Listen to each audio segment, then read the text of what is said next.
This conference will now be recorded. Okay, so we are officially, recording. So like I said before, thank you for coming today. We're going to talk about cutting the cable cord, a short how-to guide. I just have to minimize my screen. Okay. So what does cutting the cord mean? Cutting the cord means stopping TV service through your traditional cable or satellite company. It means you are getting TV and movies services through the internet or via a digital antenna. It's not the same as the ones, the rabbit ears you used to have on top of your television long ago. Now it's a digital antenna and it goes on top of your roof. And it's supposed to just help your broadcast and you'd be able to get more access to, the television channels like 2 through 11, basically. So that's what that means for digital antenna. Oops, hitting the wrong thing. So how do you start? So like I said, you need a digital antenna. You don't need a digital antenna. You need internet or a digital antenna. Digital antenna is really not best to be used on its own. It's more used as a complement to the internet services. So I highly recommend, just adding it on as a secondary instead of just in place of the internet.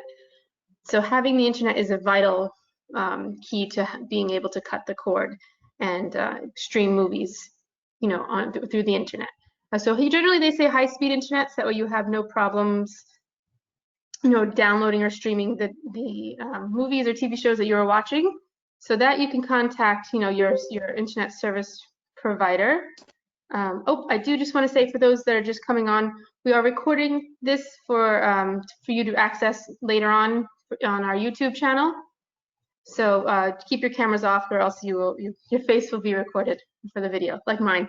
But we were just getting started. So how do you start cutting the cord? Internet, as I was saying, high-speed internet is a big requirement for that, and the digital antenna is just a complement.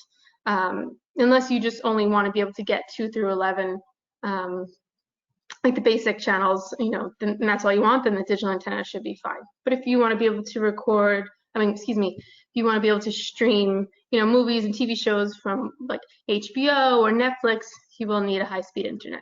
And generally, you would use Optimum around here. There's really not any comparable internet service that's out here. If we were in town of Smithtown or West, we would have Verizon and Fios. But so internet and digital antenna. You would also need a television, something to watch it on, and you can use either a streaming device or a smart TV. And I will go through all of them, in the next couple of slides. So let's go on.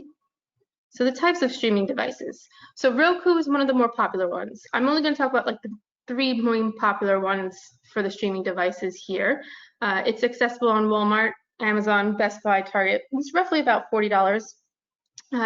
It plugs into the HDMI port of your television, and you can download apps onto the device and watch shows and movies that way. So it's more just like like I said, just like almost like a cable box would be, but think of it like that.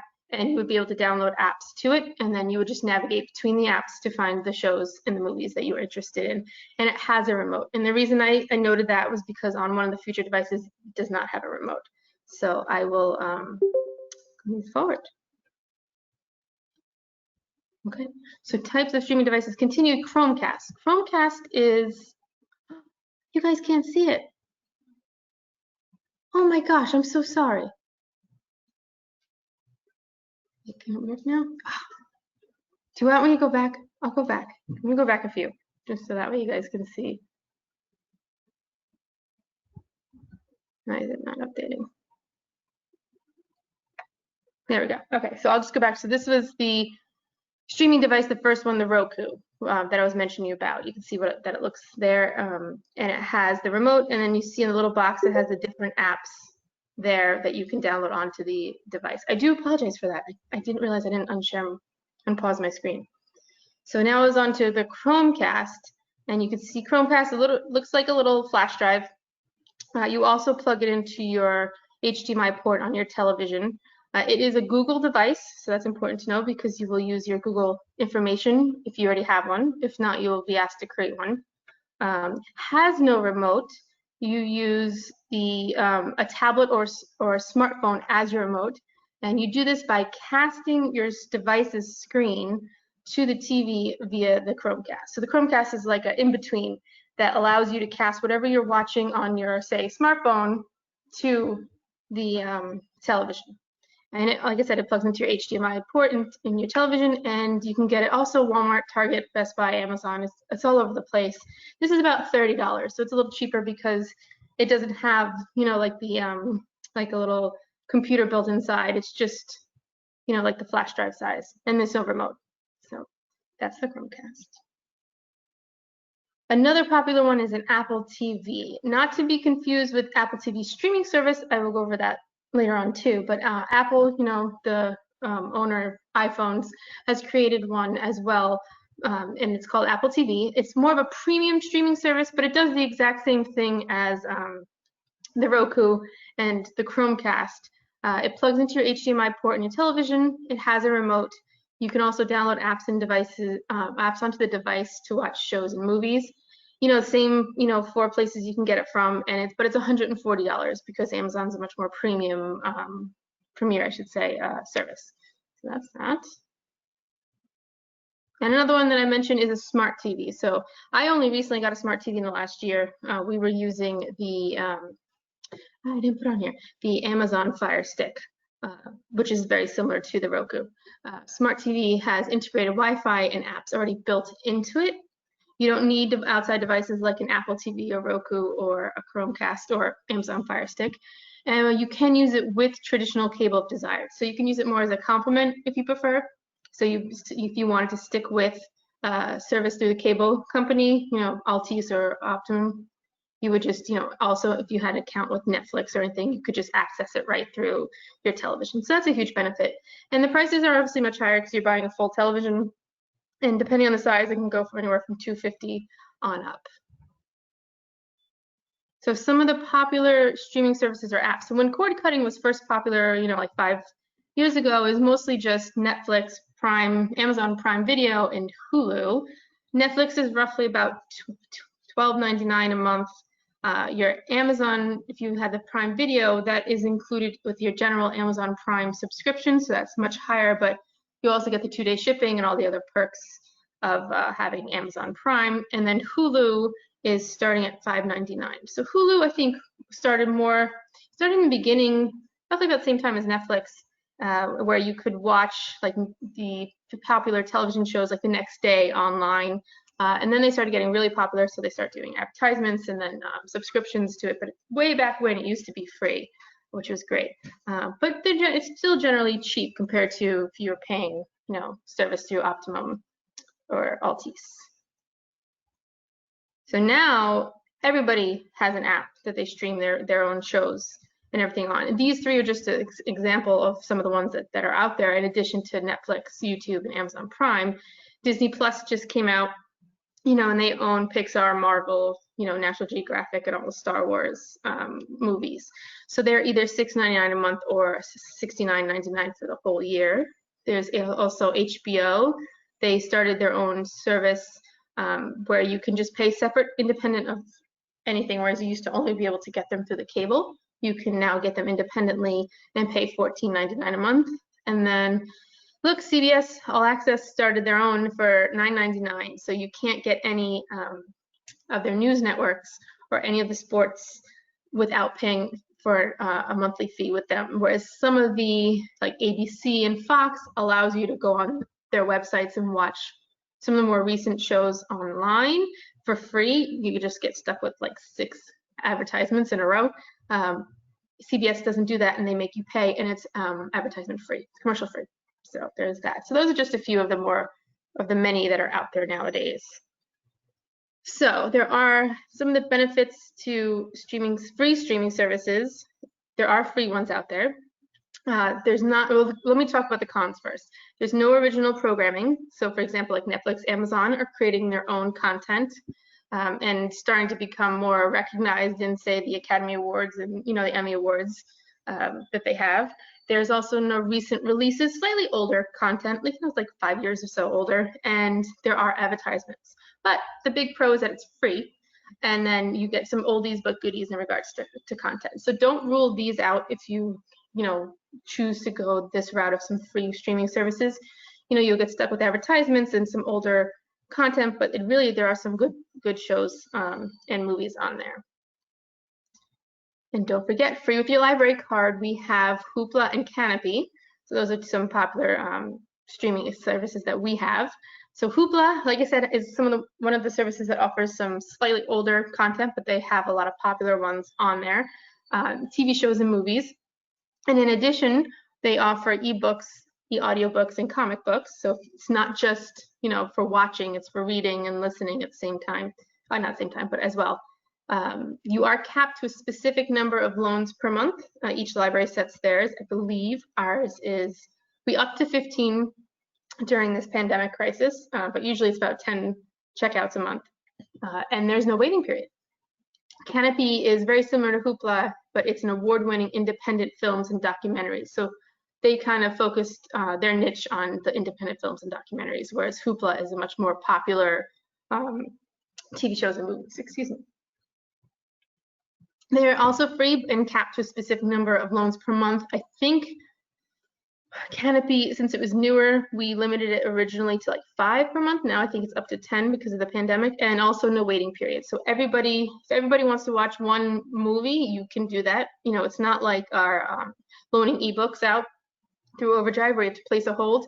With Hoopla and Canopy, all their content is available, right away for you to choose. So no waiting period. So some notes on live TV streaming. So live TV streaming is in addition to just Hoopla or HBO Go or any of that. Excuse me.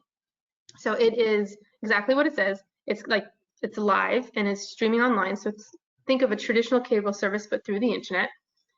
It would be if you like the format of channel surfing, to find something to watch, or if you want access to a lot of channels at once. So it's pretty much cable, but streams through your internet. And it has some of the popular ones are Hulu Live, PlayStation View, they started their own. Sling TV is well known. YouTube TV is also well known, and Direct Now TV Now is also some of the popular ones. But they range in price from $30 to $55 a month. So keep that in mind if you do decide to cut the cord for budget reasons, that the prices can just start accumulating. It may not be as cheap as you think in the long run. Why am I not moving forward? Okay, so with all that information that I just threw at you, why would you cut the cord? So 2 main reasons, in my opinion, as to why you would, which is why I did it, is control. You only pay for what you want to watch. No longer are you paying $130 for 50 channels and you only watch like 4 of them. Excuse me.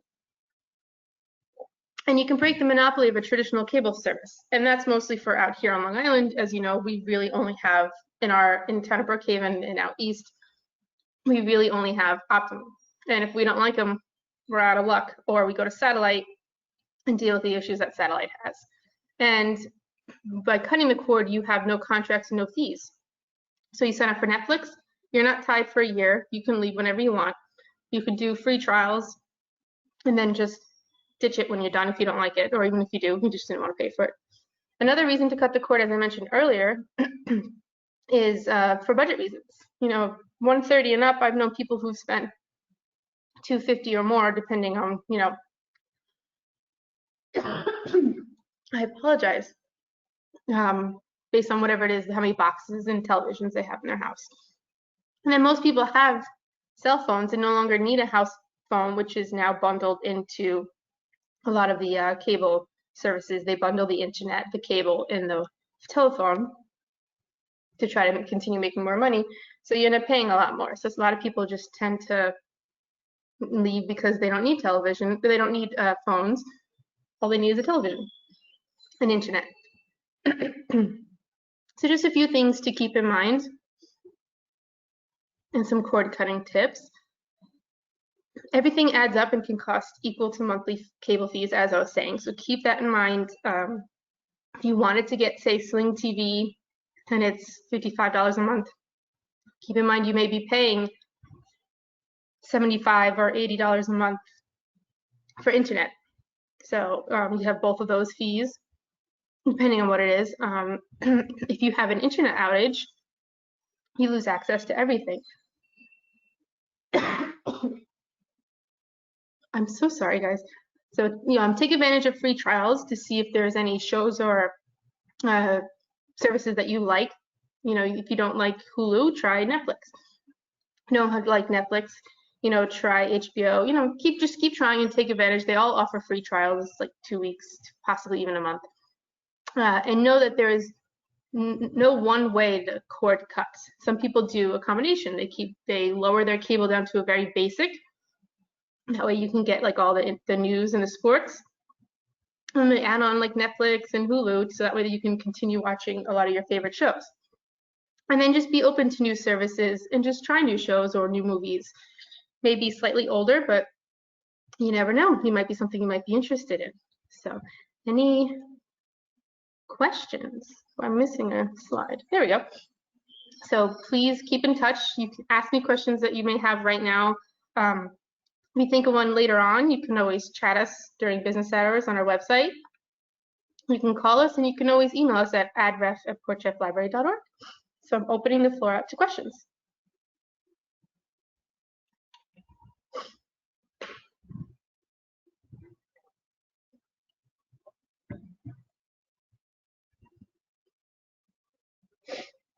I have a question for you guys. Have any of you cut the cord recently or at all and gone strictly to streaming on the internet, or are you still cable users? Not that that's a bad term.